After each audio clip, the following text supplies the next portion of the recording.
Hello YouTube, it's Lon here with Hobbies and Man once again, and today we're going to be doing another manga review. Today we're going to be looking at One Piece, and specifically we're going to be looking at the Fishman Island Saga, which is a really good saga. I actually really enjoyed it. A lot of people seem to think that it's bad compared to other sagas, and I think I can understand that, but I think it has to do with the fact that coming off Marineford, it doesn't work, like it's not as good, right? So, I don't know. We'll figure out what I feel about the story throughout the review. So, of course, One Piece is written by Ichiro Oda. It's published by Viz on the Shonen Jump app or physically. And its demographic is shonen, obviously. The genres here are pirate, adventure, and fantasy.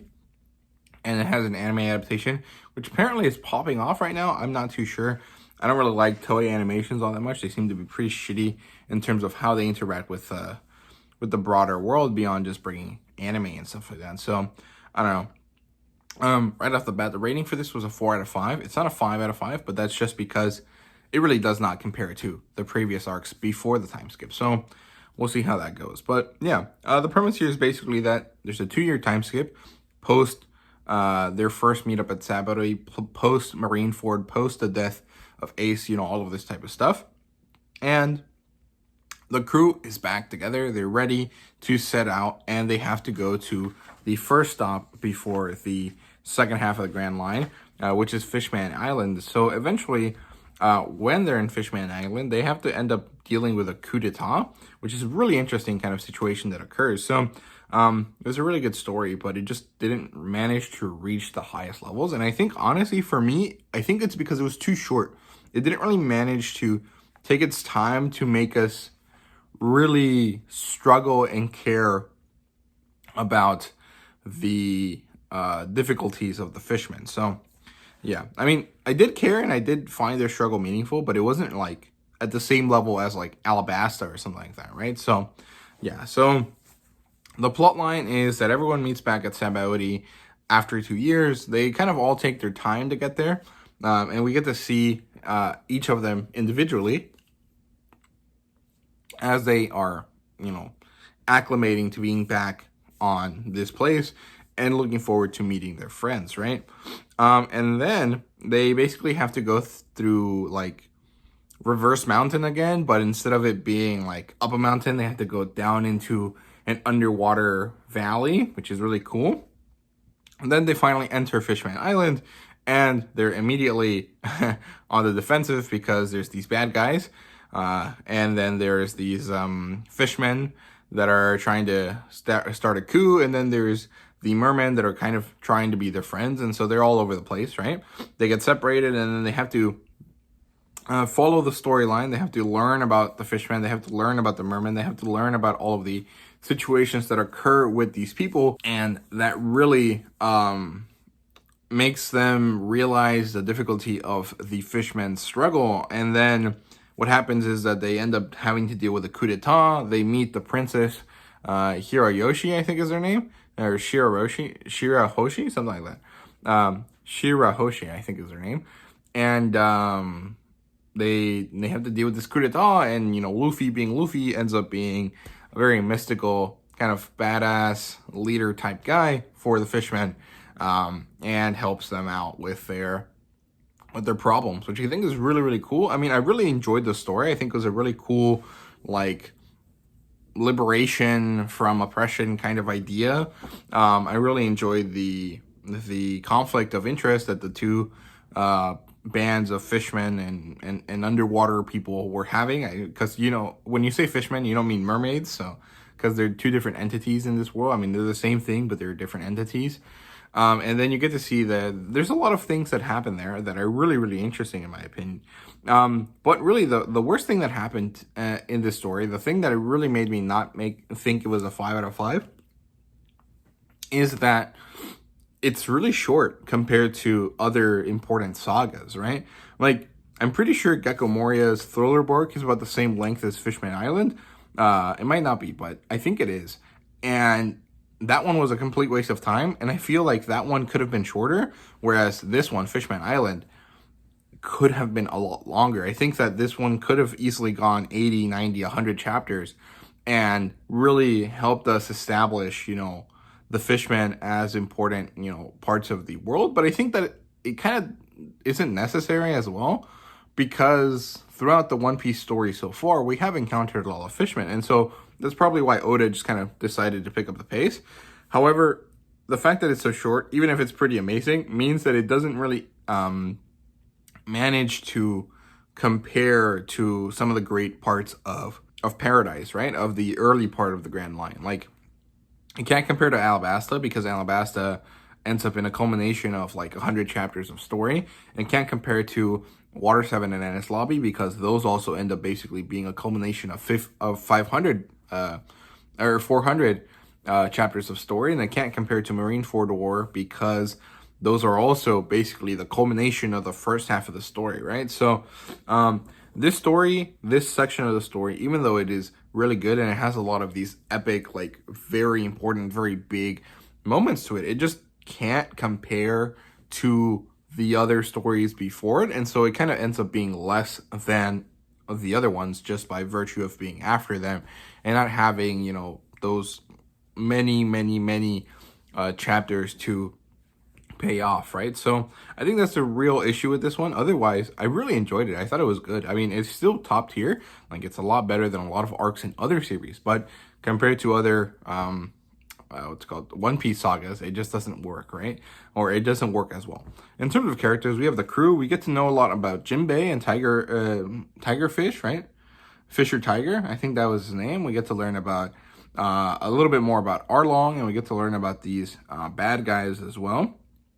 Also get to learn about Cammy a little bit. We get to meet Charlie, who is a shark mermaid. She's a really cool character. I like her design a lot. We get to meet Neptune, the king of Fishman Island. He's basically, you know, Poseidon. We also get to meet Shirahoshi, who is the princess. And there's one thing that really bothered me about Shirahoshi is that she's gigantic, right? Like, she's supposed to be like the princess, and her mom was like a tiny goldfish mermaid, and her dad was like a gigantic dude. So how the fuck did she become like, what's it called, like Neptunian sized, right? Like, it's just ridiculous. Like, because we see her as a baby when she's really small, like when she's a really little kid, and she's still like larger than her mother. And they, like, I know it doesn't matter, but it's just like so weird to me. I was like, I can't wrap my head around this. But other than that, here Shirahoshi is a really good character. I really like her. Her design is great. There's a lot of fan service in this story, but Shirahoshi is a really cute character. She has a lot of naivety to her. She's a very nice, gentle person. And there's this moment where like she reveals something about knowledge that she had that people didn't think she had, that really cemented her as a really powerful entity, like as a really powerful character, really, you know, strong-willed individual. And I really liked that a lot. I think she was a really good character. Like, everyone thought she was a wimpy girl, but she's actually a very meaningful, very willful person. And it's just that her willfulness is used to be a good, like, gentle person. And I really like that. I think she was a great character. I really liked her a lot. And then we have a bunch of bad guys. We have Hody, who's basically Arlong 2.0, and Vander Decker, who is basically the Davy Jones of this version of the story, right? So he's kind of funky. I don't really know if he's a fishman or not. Like, I think he is a fishman, but he ate a devil fruit, so he can't go into the water anymore. But I'm pretty sure that his ancestor, the original Vander Decker, was a human, so I'm not really sure how that works. I'm not sure if that was wrong of me or not, but that's kind of how I interpreted it. So let me know if that's wrong down below. In terms of world building, we get to see a lot of the racism that the fishmen face. We get to see a lot about how shitty the celestial dragons are. We get to see a lot of problems that these people have, right? And we also get to see a lot of their ideology, like the Hody and the people that wanted to do the coup d'etat were talking about how they were superior beings. And technically speaking, I guess they're not wrong, because they are everything humans are able to do plus more.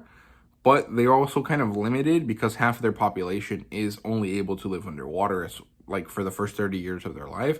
And so basically they get ostracized because they look different from humans, which is a really odd thing to happen in One Piece, because half of the humans in One Piece don't look like humans. Like the monkey guys from the Nolan the Liar arc, like those guys are humans, but they look like monkeys. Like, were they ostracized too? I'm not really sure. Like, it's really funky to think of this world as having like this level of racism at, you know, the baseline level, because everyone apparently is really different in One Piece. So it doesn't really work for me, but I can still understand that it is a reflection of the real world, right?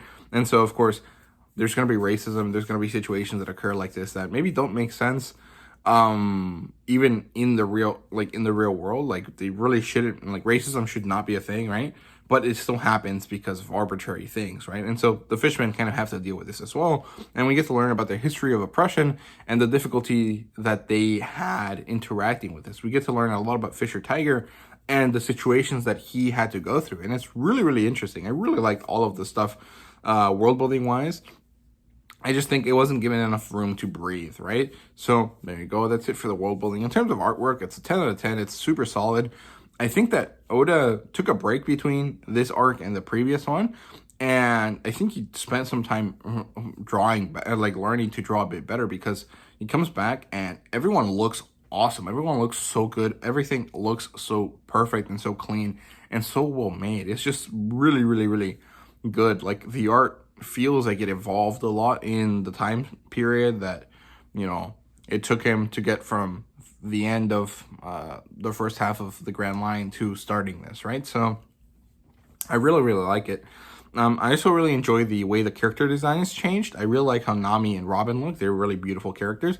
I also think that all the guys look really badass as well. Even Usopp, who is still not my favorite character, looks really, really awesome. I mean, I think he's better than Sanji. I can't remember what I put him on in my character ranking video, but I think he looks really badass, which is really cool because he really definitely needed a bit of a boost. However, I hadn't noticed that Brook was so large until this arc, and I'm not really sure if that's actually the case or if Oda just drew him larger to make him seem more powerful, to kind of change him up a bit.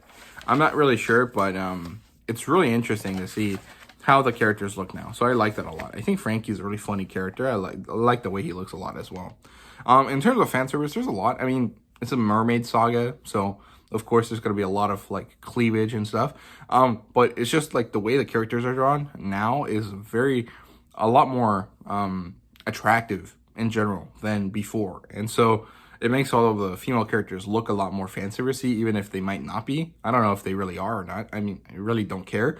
It doesn't bother me at all, but there is elements of fan service that are significantly more noticeable currently in this arc because they're underwater and there's a lot of mermaid boobies compared to, you know, when they're on land, when most people are dressed relatively normal, right? So yeah, that's it for that in terms of fan service. In terms of a rating, it's a 4 out of 5, and like I said, it's a great story, but it was too short for my taste. It was a little bit difficult to really think of this as a 5 out of 5 saga because it just can't compare to sagas that had 500 chapters of build up, 300 chapters to build up, 100 chapters to build up, right? So it's just not fair to compare it to those, but within the context of its own merits, it just felt too short. It felt like it wasn't really able to flourish the way that other arcs have. So that's why it's a 4 out of 5 instead of a 5 out of 5. It's not perfect yet. I think it could have done a little bit to make it longer, to make it a little bit more meaningful, and that's kind of just where I am on this. So yeah, that's all I have to say about Fishman Island. So I hope you guys enjoyed the video. If you did, please leave a like, subscribe, and comment down below, let me know what you thought. And thank you guys very much for watching. I really hope you guys enjoyed it, and see you guys later.